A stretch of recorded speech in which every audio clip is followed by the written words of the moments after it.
Hello po sa inyong lahat mga ka-crypto. Ako po si Pinoy Crypto Trader at sa video na ito ay atin pong pag-uusapan ang aking technical analysis dito po kay Mew or Cats in a Dog's World, kung saan ay isa pong meme coin at ito po ay isang requested na technical analysis mula po sa ating ka-crypto dito. At yan ang aking technical analysis po na ito ay ngayon pong May 5 taong 2024.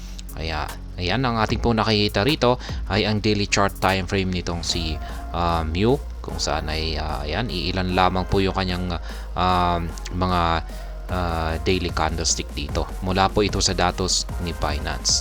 Kaya ayan, mapapansin po natin na nitong mga nakalipas na araw ay umangat po siya at nagkaroon siya ng rejection dito at nabuo yung ating resistance line dito na 20 digits 75.45.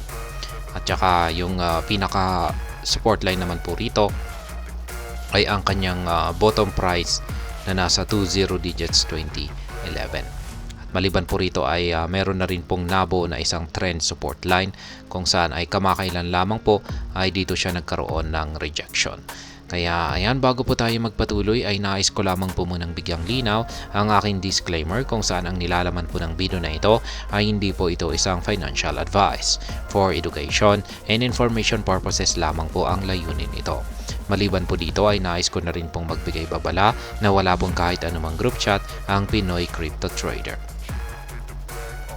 Check po muna natin ang kanyang performance dito po kay CoinMarketCap. Kaya ayan po siya po ang top 7.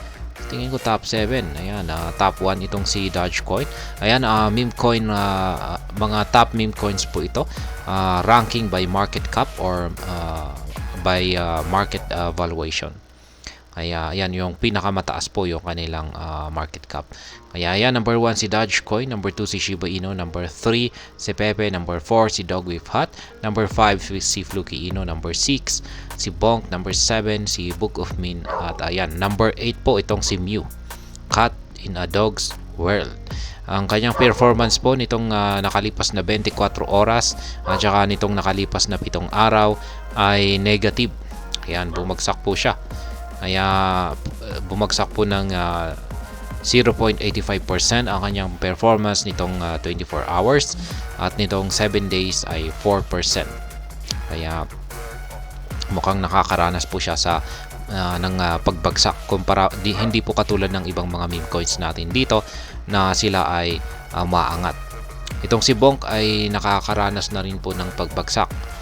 Ayan, pero itong sina Fluky Inu, Dogwifhat at saka Pepe, Shiba Inu, hindi po pala gaano dito itong si Shiba Inu. Si Dogecoin ay ayan, sila po ay umaangat. Ang trading volume naman po ni Mew ay pagsak po ng 17.04%. At ganun din po ang kanyang market cap, bumagsak na rin po ng 7.82%. Kaya nanghihina po ang market nitong si Mew. Kaya po siya nakakaranas ng pagbagsak. Mukhang marami pong mga nagbebenta ngayon. Ngayon ay balikan na po natin ang pagti-technical analysis dito sa daily chart time frame itong si Mew. At gaya ng sinabi ko kanina ay siya po ay galing po siya rito. Kaya nagkaroon po tayo ng rejection dito sa 20 digit 75.45, tapos bumagsak po siya dito at nagkaroon siya ng rejection dito. Kaya yan po ang dahilan kung bakit nabuo ang ating trend support line dito sa ibaba. Kaya posibleng ang mangyari po rito kay Mew ay maglalaro siya dito sa trend support line natin dito habang siya ay unti-unting umaangat. Kaya malamang ay ganyan po yung mangyayari dito. Ayan. Basta ganito po ang mangyayari dito, basta hindi po niya magagawang basagin ang trend support line natin dito. Pero kung sakaling nabasag po niya ito, ay posible po siyang bumagsak hanggang dito sa ating pinaka bottom price or pinaka support dito sa 20 digits 2011. Pero meron naman po tayong resistance line dito. natin dito. May minor resistance line naman po rito. Support line po pala. At yan po ay nasa presyong 20 digits 35.96. Palitan po natin ng kulay red.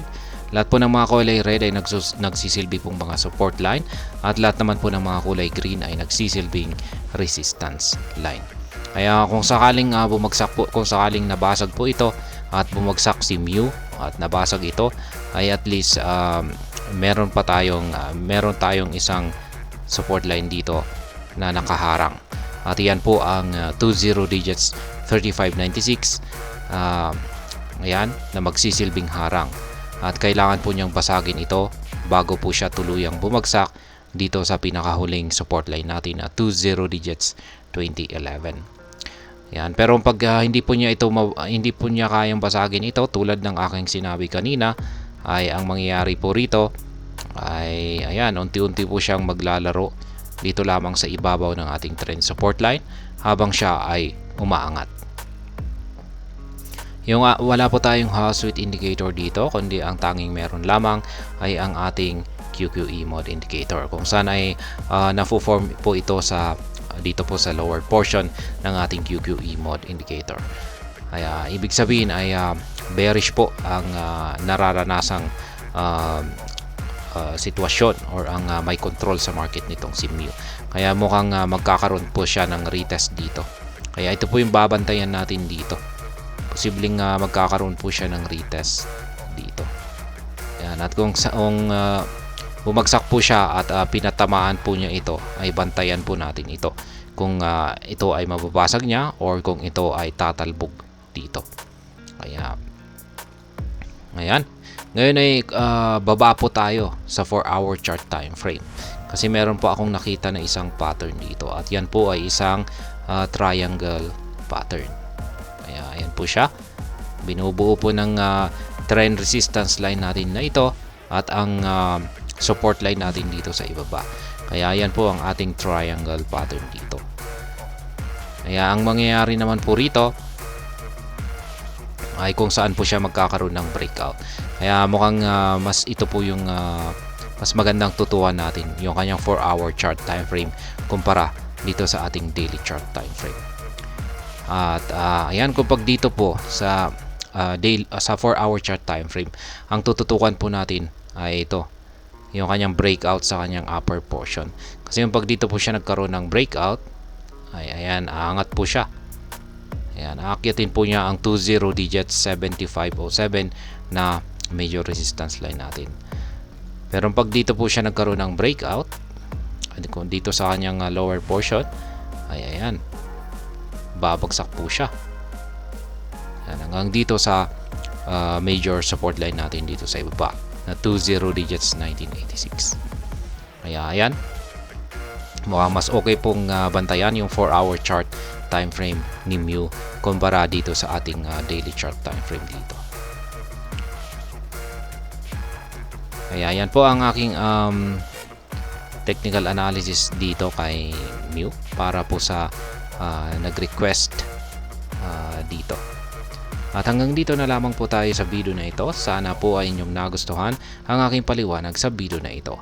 Kung inyo po itong nagustuhan ay pakiclick lamang po ang like button nito. Para naman po sa mga bago lamang dito, kayo po ay aking inaanyayahan para mag-subscribe.